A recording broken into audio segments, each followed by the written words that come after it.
Welcome, everyone. I'm Chris Watson. We all know that agencies have a lot of moving parts, especially CRO and web development. That's why having the proper project manager is super important that also has the right systems in place. You have complex projects, in that case, that run smoothly, on time, efficiently, and also the right relationship.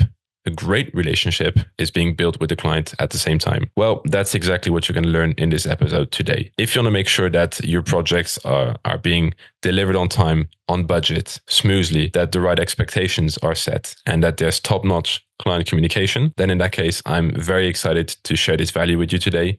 Let's dive right in. Today, we have the honor of having Leva, a head of project management at Quickfire Digital, which is an e-commerce agency focused to help scale hungry e-com brands. And even in 2022, they won the European e-commerce agency of the year. And Leva has been working with some incredible brands. So I'm really excited to have this conversation and to dive into some interesting topics. So Leva, thank you so much for being here today. Thank you for having me. Yeah, amazing. So if we just go at the very beginning, it's always interesting to know a little bit more about your journey. Can you walk us through the different steps that have led you to where you are today? Yeah, sure. Can I just say, as a starting point, I really appreciate you trying to pronounce my name properly. No problem. Everyone calls me Eva here in UK just for the ease. But yeah, I moved to the UK when I was 17. So that was my decision to do that. I kind of wanted a change. And then I knew I will need to put a lot of work in to kind of find my place and lay my own path. So I did finish school here, and then I actually started working right at the bottom, not at the bottom as such, but I guess in comparison to where I am now, I started with working nights, working at a hotel as a receptionist. It was actually really funny as I was walking by the hotel, and I saw a sign outside, and I just walked in and asked if I could get a job. Nice. And next day I had an interview, and then I started. Not gonna lie, it's on the main strip, the clubs in Norwich, which was really busy, and kind of got the taste of what the nightlife is like. But then moving forward, I finished my studies. I started working I did some small jobs here and there, but I think one of my most life-changing job roles was my job at a publishing company where I worked for 5+ years. That's where I realized what I really want and I think I'm good at, which is being a massive control freak, and which you have to be as a project manager. That's probably one of the key traits you have to make sure that your projects are successful. And I worked my way up there, if I'm being completely honest. I always knew I will have to put a lot of effort into getting to where I was at the end of the 5 years, but it's part of the journey. It's fun, but I was there for 5 years. Then I made a decision to kind of move on to something else, something different. And it was really interesting because I went from a very, very corporate England publishing, very old, I guess, very traditional business, to agency, which is completely opposite. True. Fast pace. You could call it even trendy. It's very much the new. What would you say? The new, I guess. Trend. Yeah, like you said, trend. The hype a little bit. It is very hype. It's the buzzword, isn't it? The agencies exactly. Right now, and ecom. So went from a very traditional to very buzz type business. And again, I think it was extremely interesting switch because I went from very slow pace, one of those jobs whereby I knew the job so well that by 11 a.m. I could have been done. Okay. When here is, every single minute counts. And at 5 p.m. I quite often don't even know where the time went. Okay.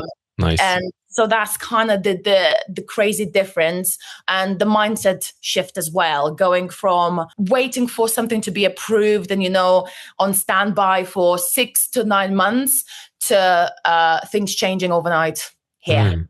Well, that's a very, very complete answer. And going just quickly back to the entire beginning, because I remember you mentioned this the first time we had our call, that you just moved into the UK at 17, which I think in and of itself is already, you just say it like that, but I think at 17, it's such a stressful thing to do as well.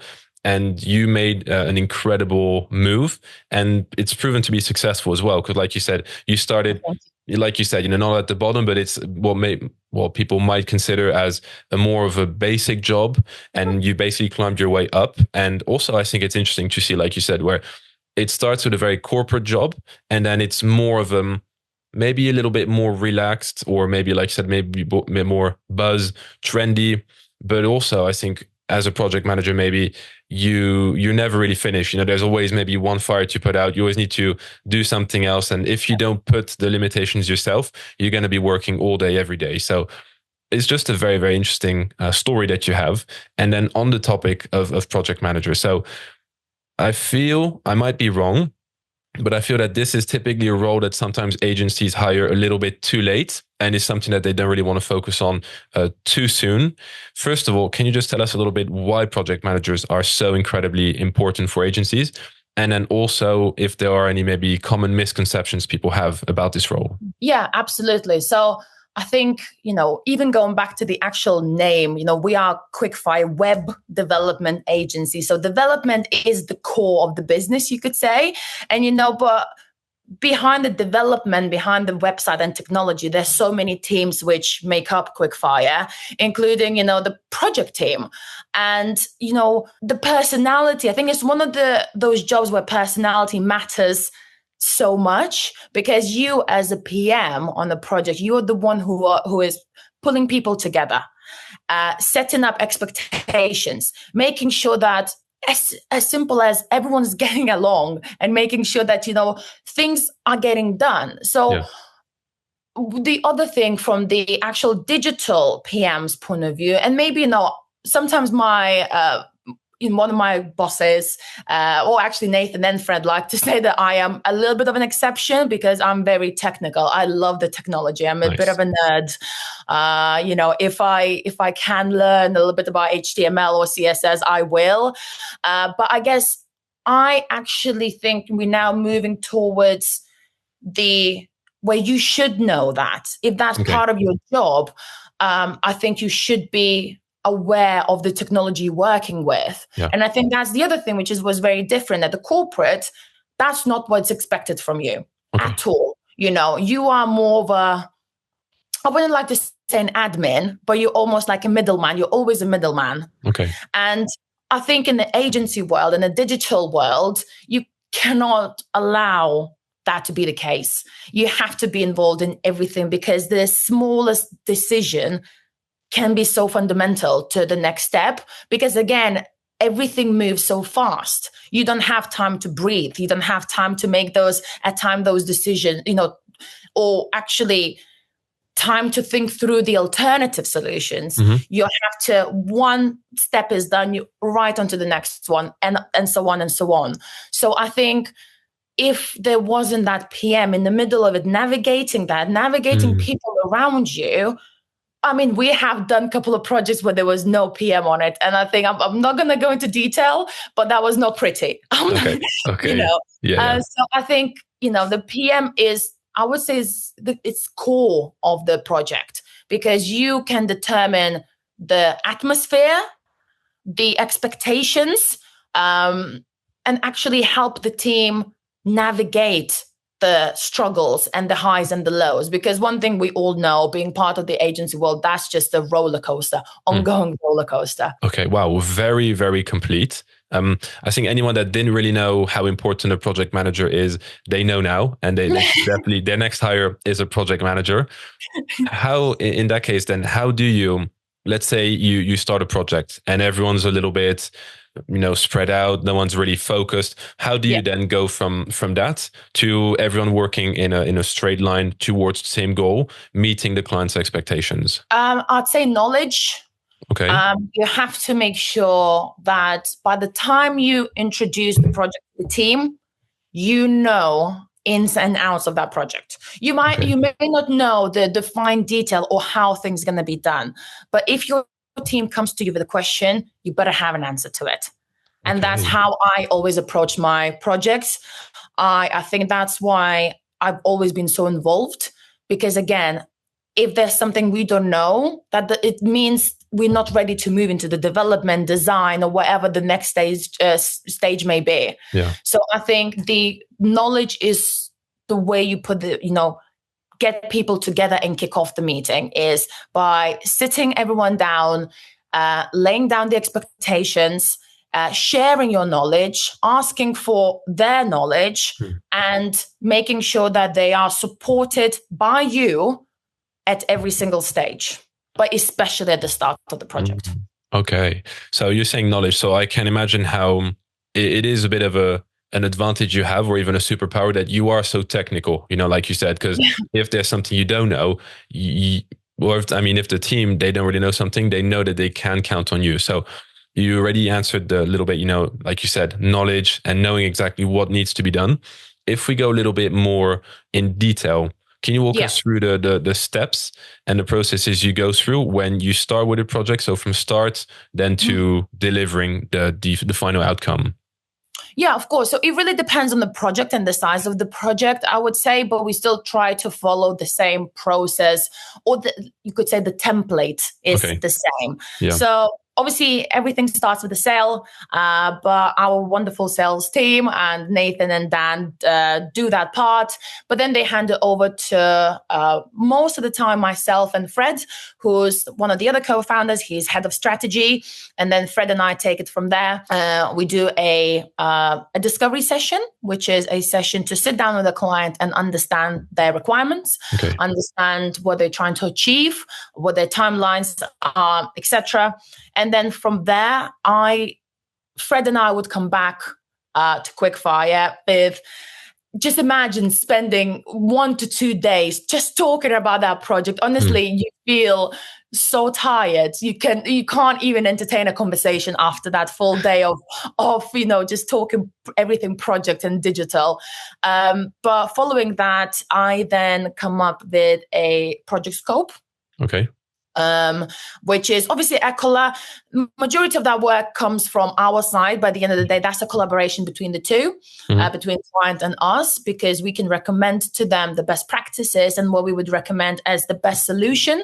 But obviously it is their project at the end of the day. So at times we have to meet in the middle. But as soon as that's signed off, then the natural next steps would be, you would go into designs if we are doing those, then obviously development, which is the majority, I would say the biggest chunk of the timeline. And then really depends on how complex the project is. So you may have, a front-end only build, or you may have a very complex custom build. So really depends on how complex the project is. That really determines how complex the scope is. But then after we obviously done with the designs, development, we obviously move into QC. There are some small pieces in between. So, the content population and all that, which, you work through with your client to ensure it is done. But then QC, client reviews, and then obviously launch. Okay, well, especially those 2 days where you only talk about that, I can imagine that it is definitely very exhausting, but it does make sense. Like you said, there are so many moving parts, and having a project manager, I think, is super important, because like you said, one wrong decision can easily make it take the wrong turn. And if you're not there with that, 30,000-foot view of how everything needs to go, you can easily sort of get lost. So again, I see the importance of it. Did you want to add anything? Yeah. I was just going to say, I think, it's always very interesting. And I use this as an example. Whenever I talk to my mom about technology, she doesn't really understand technology a lot. Yeah. She's a user of Facebook, but that is as far as it goes.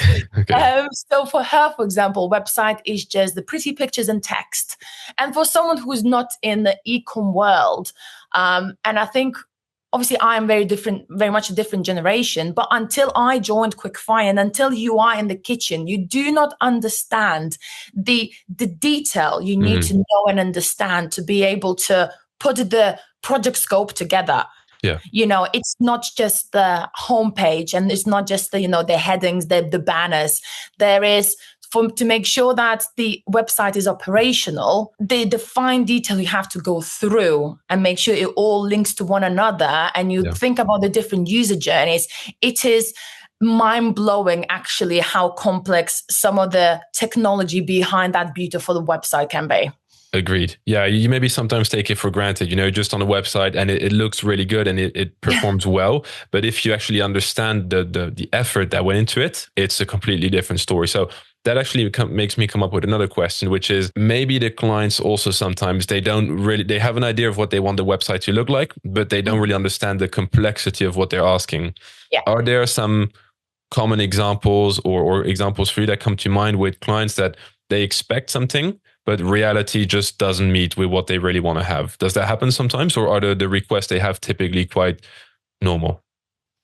No. So I think there's two. So one of the biggest things, one of the biggest clients' frustrations, and I think misunderstandings, is the time it requires to complete a task, a page, or even designs, or whatever it may be. If you think about the whole project life cycle, and I think that's probably one of the biggest misalignments. Quite often, you have to sit down with your client and have that conversation with them to tell them, look, just because something, you may think to set up, I don't know, a filter is very easy. That just doesn't work like that. It's not a 10-minute job. So I think, one of my favorite things the clients always say, how come it's taking you days? It's a 10-minute job. You can just explain, there's only so much you can explain. Sure. And there's only so much they need to know. But I think that's one of the biggest frustrations, and as I said, biggest misalignments. And then I think from the technology point of view, we're moving into very much a subscription focused era, you could say. A lot of the businesses move on to subscription model. And I think that's, if I use that as an example, a lot of clients just say, just plug it in one of those apps, or, just do this, just do that. And it's again, when you go on a website, and if you're a subscriber of some sort, you could think the same. I clicked through, I picked frequency and checked out. Yeah. But actually looking behind, it's not as easy. And then, on top of that, there may be some out-of-the-box solutions there, but clients' requirements do not stop there. Can we add, the questionnaire on top of that? Can we add some fancy, little stars coming out of the pointer, or whatever it may be? And I think you have to really manage the excitement. And I think that's what part of the discovery session always as well is managing the excitement and being realistic of what is possible, because there's cost, there's timeline, and there's also the quality. So you can't often have all three, because if you have the budget, we may be able to do that, but your timeline may be not allow that. So I think it really depends, but you would always have those conversations where you either have to have the conversation, does the timeline or budget allow us to do that? Or if doesn't, then let's look at alternative solutions. Okay. Yeah, I can totally see the importance of having those conversations, because if that's not talked about, maybe like you said, they think sometimes something is a 10-minute job, it actually takes a lot longer. So if they expect their entire website to be done within 2 to 4 weeks, and you actually had 6 months in mind, I think that's going to be quite a complicated conversation. So how do you then have those sort of conversations? How do you set the proper expectations when they maybe have not like the proper budget or the proper timeline? How do you either meet in the middle or make them change their mind in terms of what they're expecting from you guys? I think personally, I think that came with experience. Okay. Fred and I, who's our head of strategy, as I mentioned, so me and him work very closely on all of the projects. So him and I, we kind of looked at how many projects we did together since I joined, which is almost 3 years ago. And I think we were 60 odd, which is actually quite a lot of projects when you think about it.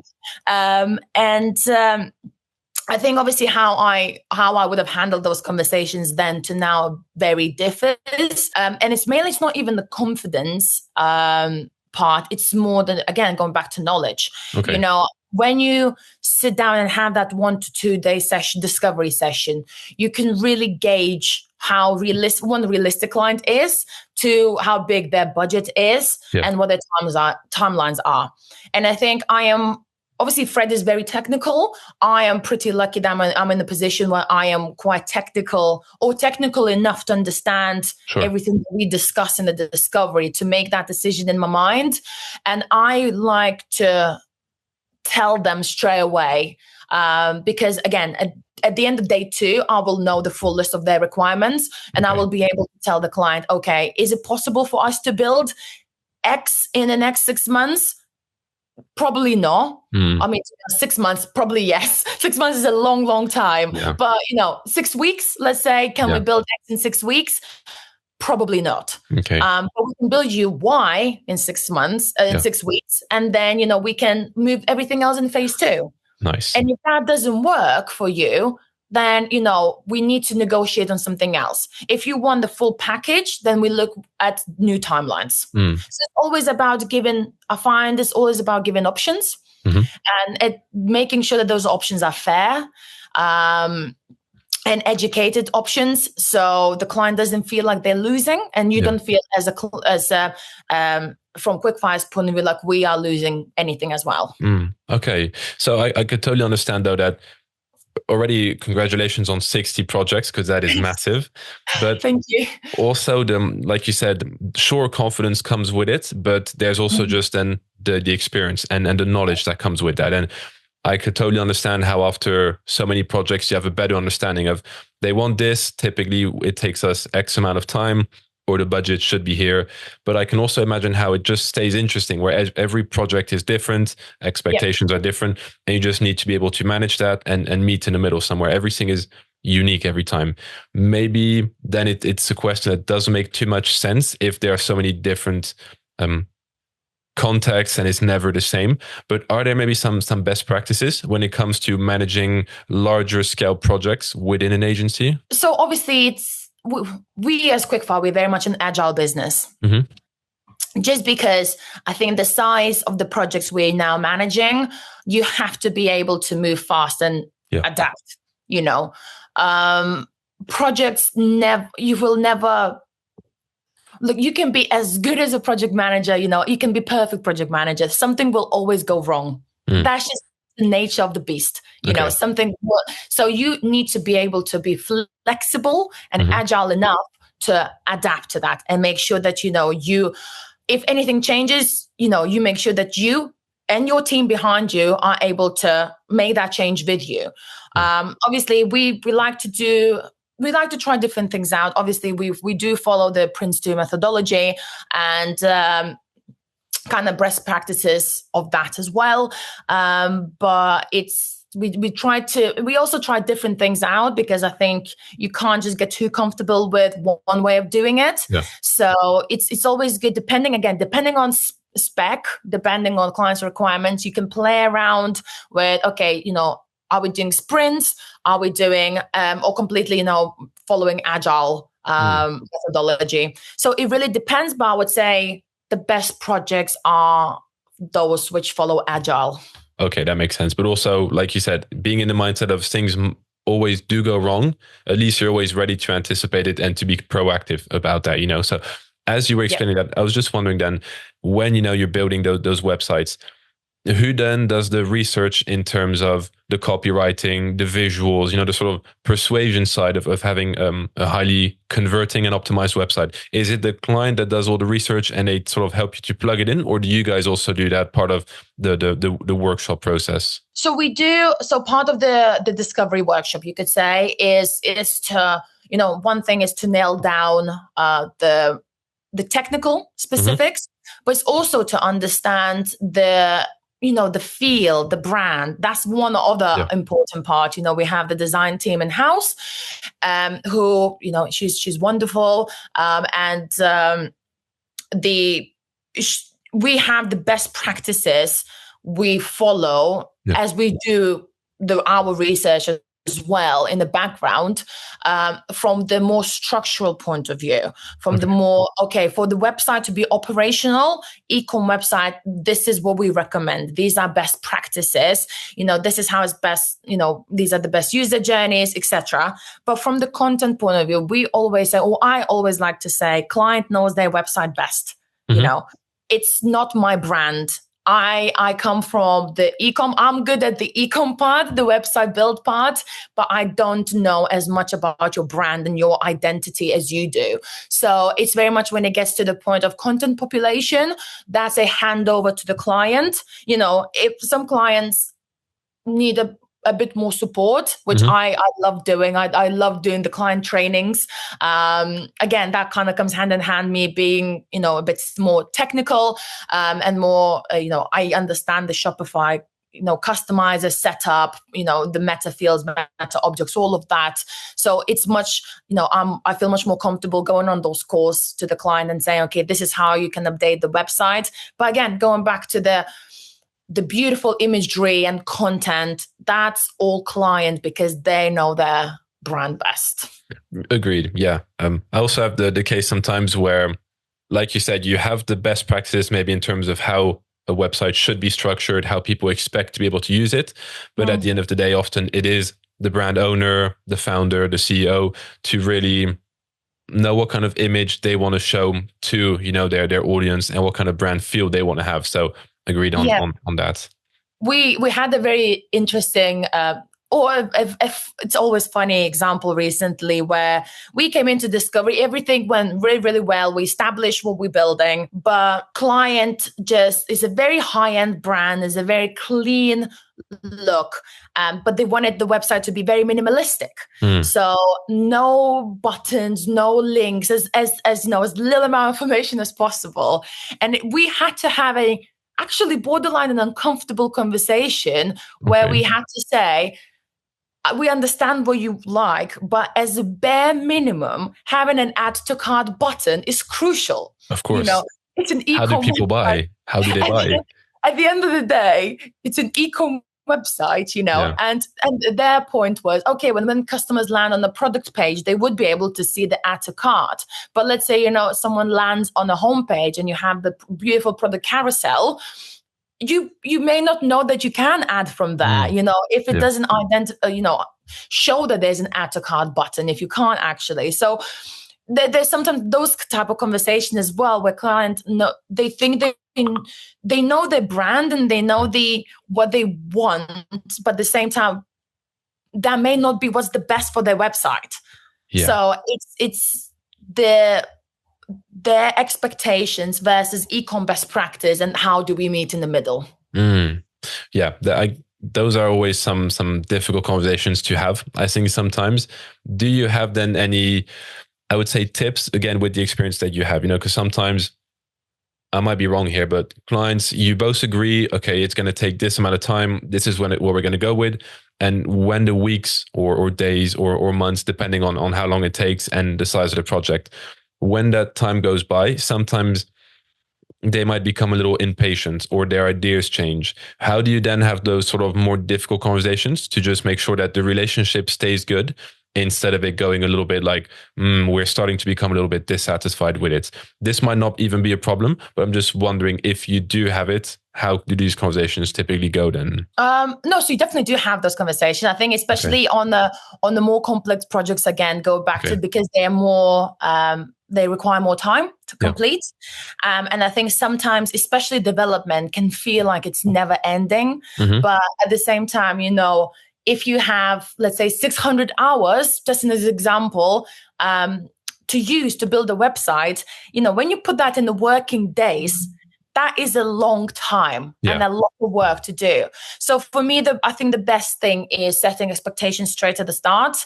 I'm a big fan of Gantt charts. I'll make sure the timeline is known right from the start. So there's no unknowns for client. I always work backwards. So we normally know when clients like to launch. The luxury of no set launch dates pretty much never happens. So we normally work backwards from client's set launch date. And then you just manage expectations. You make sure that you still have, even though there may be work happening in the background, that and you may not have big of an update to give client, ensure you have your weekly call still, even just to say hello, we're moving on, everything is, it's still happening, we're still on track, we're not behind, next week we're going to be doing this. Just that reassurance, constant comms. I would say communication. Don't ever leave your client in the dark, because it's better to say nothing, but at least say it, than not say anything at all. Okay. I think that's a very good tip or piece of advice for anyone that, needs to manage clients. Because like you said, even if there's nothing important, just like you said, say hello. It's maybe a good opportunity to just have a bit of a chat. They're aware that work is being done, instead of them starting to think in their mind, like, we didn't hear from them a little while. Are they working? Did they stop? Like, what's going on? So I think that's a really good piece of advice. I was just wondering again, Dan, because everything you're saying is very interesting, and it just makes me have other questions. What would you say is maybe the most frustrating part of your job? Is it actually, what is the most frustrating part of actually being a project manager? How open do I want to be? You choose. Is maybe the most frequent issue you have to deal with, and then how do you actually deal with that problem? I think from the client point of view, it is always the budget versus expectations and what you can deliver. I think that's probably the most difficult part of the project right at the start, to nail it down if you're not in line with the client or on the same page. Do you mean they have a small budget, but they have high expectations? Yeah. Okay, sure. Yeah, and I think that conversation is probably more difficult than any others I may have. And I think the other part is when something happens along the way and there are delays. That is a very, very uncomfortable conversation to have. Again, going back to the point, I like to set my timelines right at the start. And imagine going 60, 70% way through. And then you can't foresee these things at times, or things crop up, or requirements change. And it's not the team who has to have those conversations with the client. It's me who has to tell them that, look, it is not because of me, it's not because of you, but there may be potentially some delays. And I think that's probably, delays is one of the most uncomfortable ones and the most challenging ones, because clients would be pushing back on those quite a lot. But there's only so much you can do. If there is going to be a delay due to, I don't know, an issue, a change request, whatever they may be, unfortunately, that's what it's going to be. I'm glad I don't really need to have those conversations. But again, honestly, you don't want to have those conversations. No. Is it? What is it about it? Is it the clients then they're just very unhappy? They want to pull the plug on the entire project? Luckily, we never had anyone wanting to pull a plug, just because of that, which is obviously lovely. I think that's that's another very important part, building that relationship. And again, going back to the communication, having those calls. And as you said, even just having a chit chat one week if you have nothing, but you are able to build those relationships. So when the times get tough, you can actually have that open conversation and say, look, no one could have seen this happening. I know this is annoying. This is not what you want to hear, but we're unfortunately in this position right now. And, at the end of the day, really depending who you work with from the client's point of view, some clients have, their own bosses who are expecting answers. So, their work, is reliant on our work. So if we're late, my point of contact's boss may not care that I'm late. He thinks that, his employee is late. So obviously it's not always the frustration straight away to us or about me. It's more that they are worried that, they could potentially go into a board meeting next week and get grilling, basically, for something he had nothing to do with.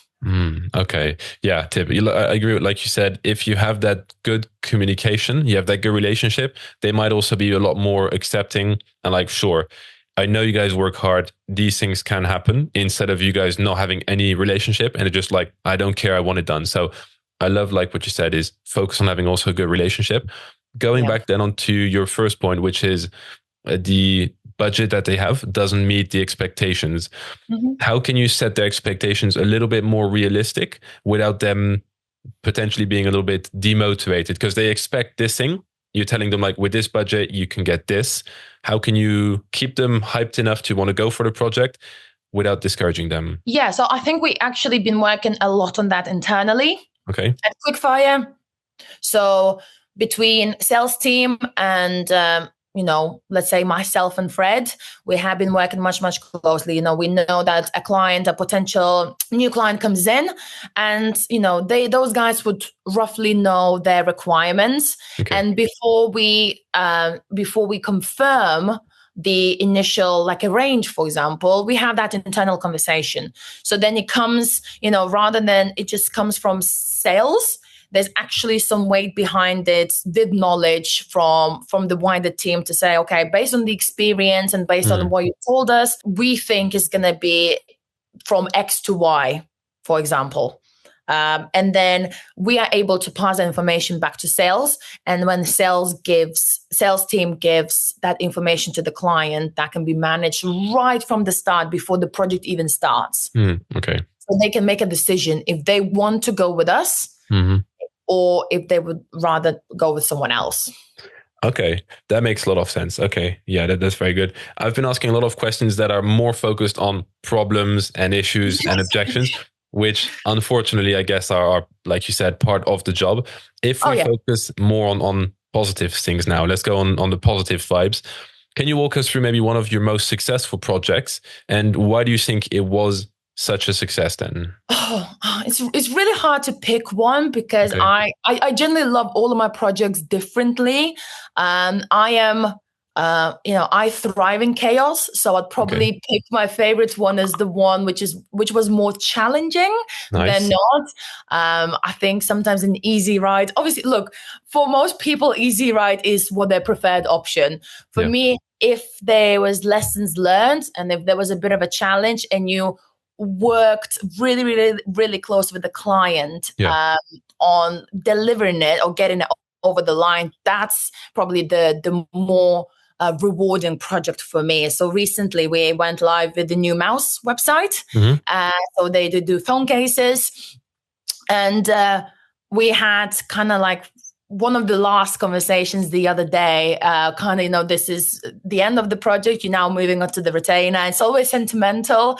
It's because I love building that relation with the client. You work so closely together for like, let's say 4 to 6 months, and that each other so well. You talk about your personal life and all that. And I love building those relationships. But as part, one of the key things with mouse or on the mouse project was that it was definitely a definition of what teamwork makes the dream work. I can't say that was a Quickfire project or mouse project. That was Quickfire and mouse team project. Nice. Okay. We honestly, there were times where things were tough. There were times where we celebrated. And I think at the end of it, when we were working through the launches, because we done 4 of them for the guys. When we were working through launches, it was just such a fulfilling feeling for all of us. We didn't have to stay. So I like on the launch days, I like to set up a very long call where people can jump on and off in case there's questions or post-launch issues or pre-launch issues. But with that team, we just stayed on a call and chatted. Nice. Okay. Because I think it was such a, we've done it. We've done it. We got here. And again, I think because there were times when things were challenging, there were times where, we had to say, we cannot do this. Unfortunately, this is an alternative. The other way around, they said, we no longer want to do this. We want to do that. So it was very much not a straightforward project. It was a complex project.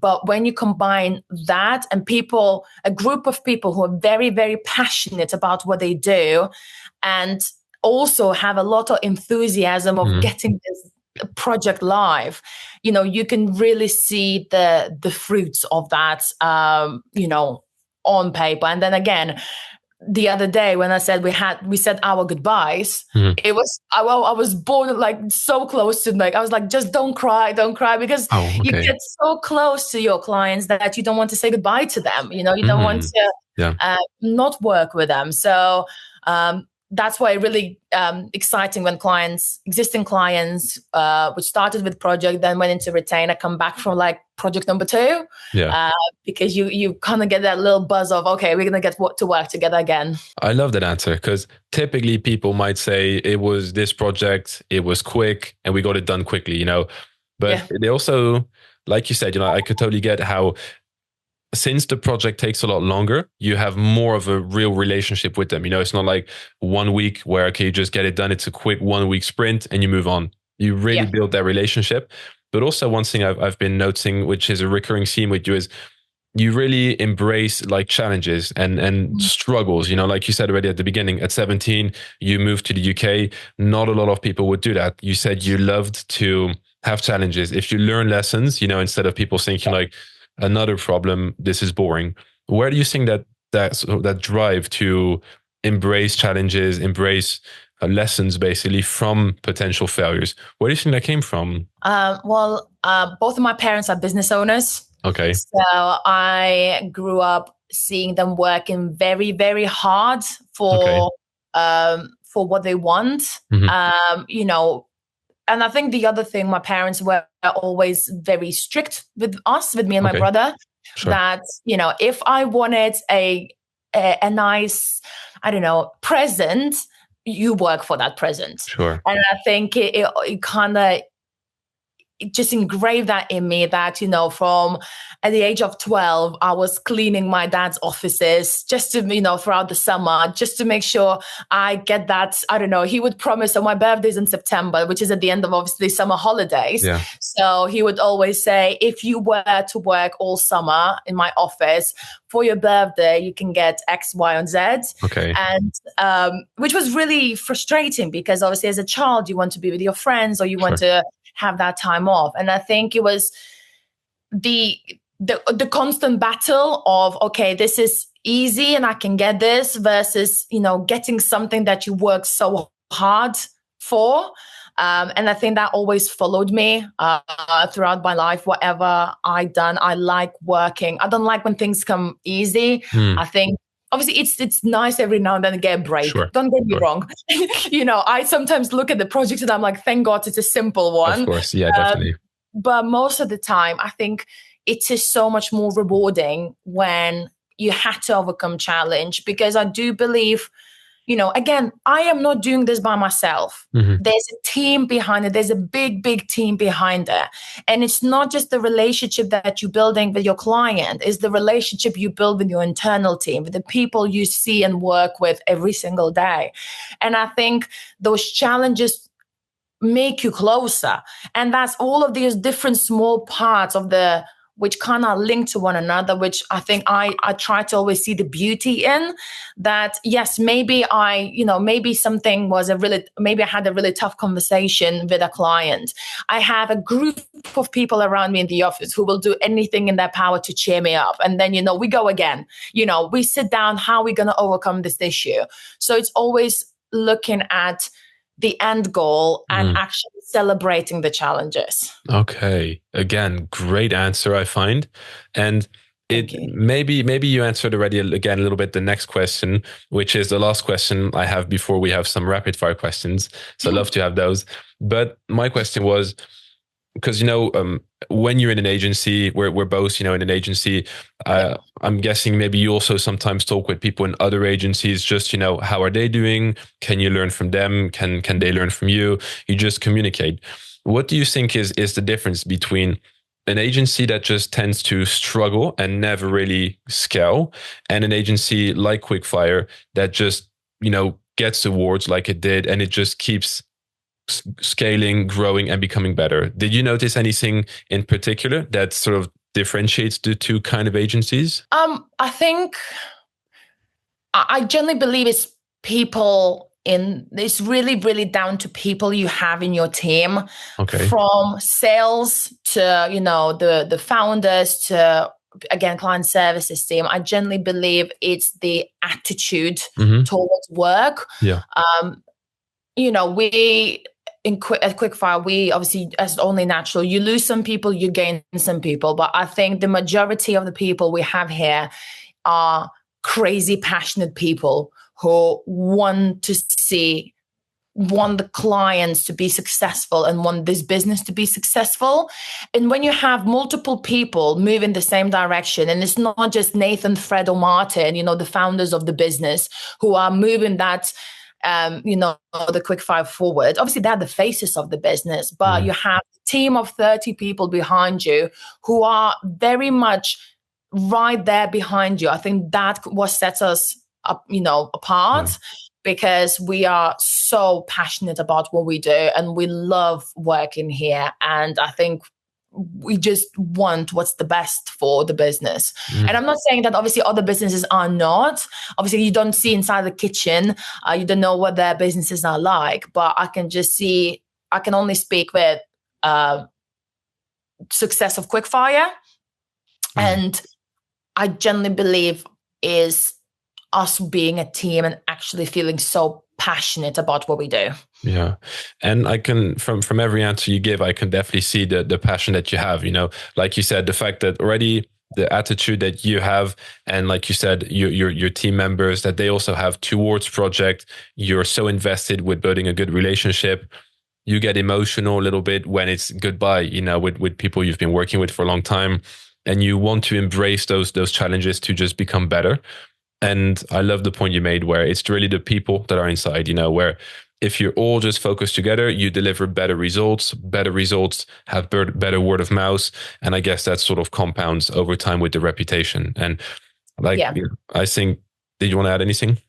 I was just going to say, also on top of that, you have one of probably the best salesmen you can ever come across. One of my bosses, Nathan. So I don't think I've ever seen anyone that did those abilities of representation and sales, which obviously is cherry on the cake, because he's kind of the front line of the business, isn't he? Yeah, definitely. I think a lot of experience as well comes with he has a lot of experience. I think I see him always. He's on stages, talking, presenting. So he's confidence, everywhere. definitely. Exactly. He is everywhere. But I could keep asking questions because, like I said, every answer you give is very complete and very interesting.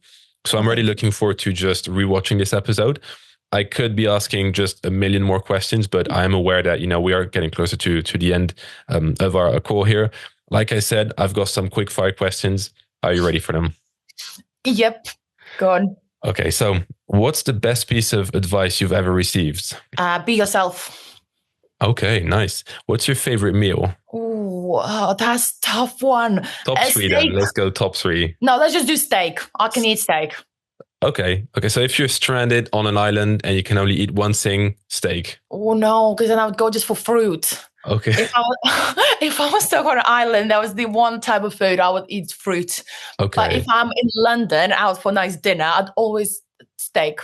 Okay. So it's very context dependent, I'm guessing. Okay. Yeah, always. Okay. So before you answer this question, are you more book or podcast? Podcast. So what's your favorite podcast that you'd recommend? I can't actually answer that. I don't know. I can't remember one which would stand out. Obviously, I'll recommend yours always. Thank you very much. Appreciate that.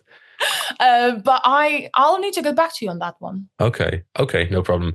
Going back now to dinner. If you could have dinner with anyone that is alive or that has ever lived, who would that be?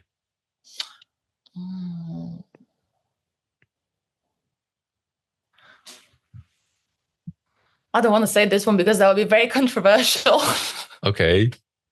Now I want to know who it is, but I would love. No, I can't say this. It's going to be very controversial. I'd rather not. Tell me afterwards, but let's go with someone less controversial then. Who would it be? Nathan Lomax. Beautiful answer. Okay. What's your favorite productivity hack? Make sure you have AI note taker on every single call. Oh, okay. Why does that help so much? Is it just because you can copy and paste maybe answers, those kind of things? Sometimes when you have 8 to 10 back-to-back calls. You do not have time to get back to the notes. So having that on the call and just being able to reference back to notes and sending quick summaries to the client is a lifesaver. Okay, I'll make sure to always have them on now, from now on. And now, last one is, what's your go-to song at the moment? I'm a drum and bass fan, so I'm currently listening to 70s drum and bass, which you probably would not know. But if anyone is interested in that, I can send you a link to the playlist because there has some really good bangers.